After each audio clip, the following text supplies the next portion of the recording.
Hello, my name is Michaela, and today I will be teaching you how to handle a hedgehog properly. First, we're going to talk a little bit about their anatomy and their lifestyle, and then we're going to talk a little bit about how to actually care for them, feed for them, water them, etc. And finally, I'm going to talk to you about what it's actually like to have a hedgehog. Now, here to help me is my little buddy, Otis. Say hi. When you normally go to pick up a hedgehog, based on their anatomy, you can tell that he is very curved in his spine. And it's because of that that they do the cute little balling up that you see on the internet. Now when you go to pick up a hedgehog, that balling up also doubles as their way of protecting themselves, like that. And you'll notice when he's upset, his quills will stick out and it kind of hurts a little bit. However, that is one of their main defense mechanisms. But when he's finally in your hands, he's going to want to be by your heart. And that's what he really likes to be at.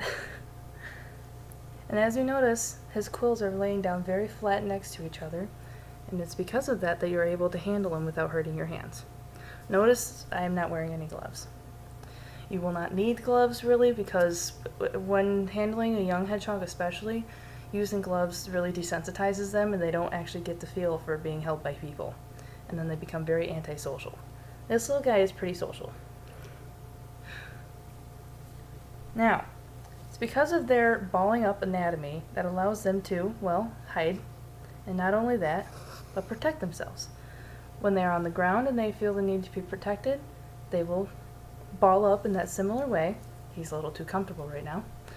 And when that happens, their quills do shoot out in multiple different directions. However, they do not disconnect from his body, and the quills are very hollow and they're only pointed, they are not barbed.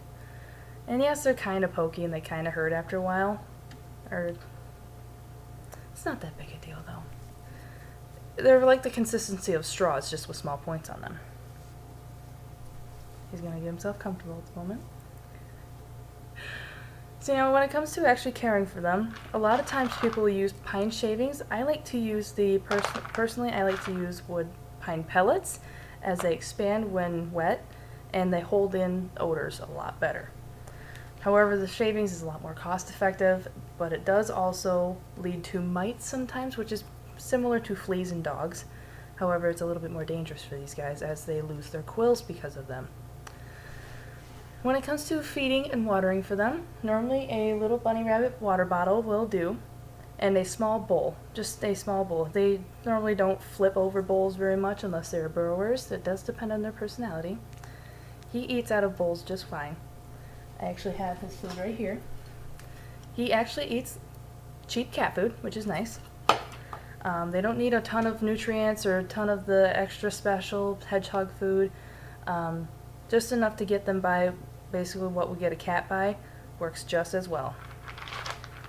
They do, however, urinate and defecate quite often, and normally it's when they are moving. That is why, when I got him a wheel, I chose one that was wire. A lot of people don't really like these because their toes can get stuck between them, but when they're talking about those, they're talking about the ones that are very fine wire meshed. This one is a bit wider mesh, and therefore his feet fit in it very well, and his toes don't get stuck.